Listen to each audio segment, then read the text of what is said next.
If you ever find yourself driving alone on a silent highway after midnight and you see someone waving at you from the side of the road, don't stop, because some people you meet out there aren't alive anymore. I never believed in supernatural stories, ghosts, spirits, hauntings. I always thought people exaggerated things. But what happened to me on Highway 41 last October changed everything I believed about life and death. Let me take you back to that night. It was 12:47 a.m. I was driving back home from my friend's cabin. 40 minutes of empty road, pine trees, and absolute darkness. The kind of darkness where your headlights don't feel strong enough. The radio wasn't working, my phone had no signal, and the last gas station I passed was almost 20 miles behind me.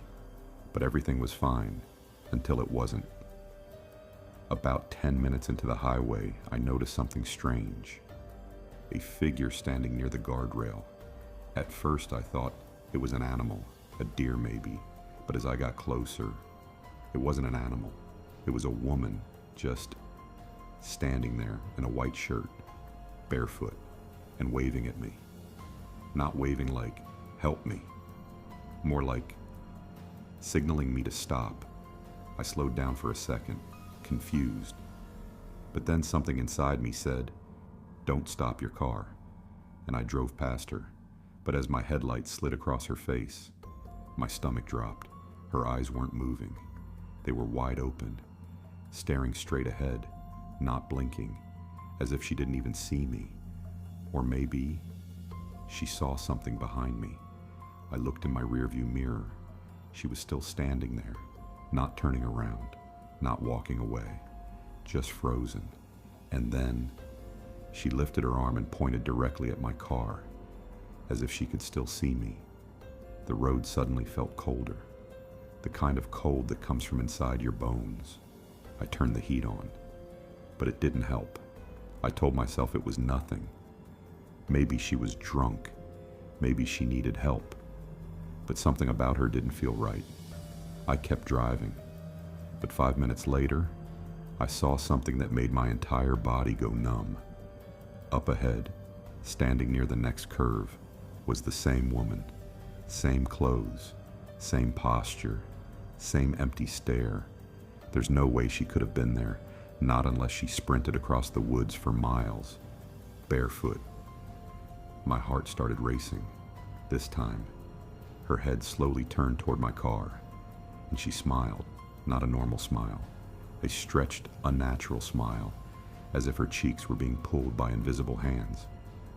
My foot hit the gas pedal. I wasn't slowing down ever again. For the next few miles, I kept checking my mirrors. I didn't see her again, but the fear didn't go away. Then, something even worse happened. I looked at the passenger window, not the mirror, the actual glass, and I swear, for less than a second, I saw her reflection sitting in the seat beside me. Pale face, wide eyes, and that same smile. I screamed and swerved the car. When I looked again, she wasn't there, but the seatbelt on the passenger side was slowly tightening, as if someone invisible was pulling it. I sped up until I caught up with a truck on the road. Driving behind someone, anyone, felt safer. I flashed my headlights several times. The truck driver opened his window and signaled me to pull up next to him. I rolled my window down and shouted, "Sir, did you see someone on the road?"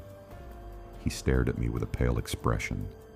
Then he replied, "Kid, don't look behind you." My blood turned cold. I froze for a second. Then I stupidly turned my head, and there she was, sitting in the back seat, her face inches away from mine, her smile wider than humanly possible, her hair floating as if underwater. My scream echoed through the highway. I lost control of the car. The world tilted, metal twisted, glass shattered. When I opened my eyes, my car was upside down off the side of the road. The truck driver was already there pulling me out of the wreck. I asked him, where is she, the woman?" He looked at me confused. "There's no one else here," he said. "You were the only person in this car."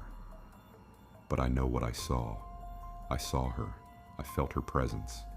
That coldness wasn't from fear. It was from her. Later, at the hospital, a police officer visited me. He asked me to describe what I saw. When I mentioned the barefoot woman, his face changed, like he recognized the story. He slowly sat down and said, 3 years ago, a woman died on that same stretch of highway. She was hit by a passing car while trying to wave for help. She didn't make it, and the driver never stopped. My heart started pounding again. The officer continued. Since then, people report seeing her, always after midnight, always waving at cars. Some say she tries to get in their vehicles to finish her last ride. I didn't sleep that night or the next night.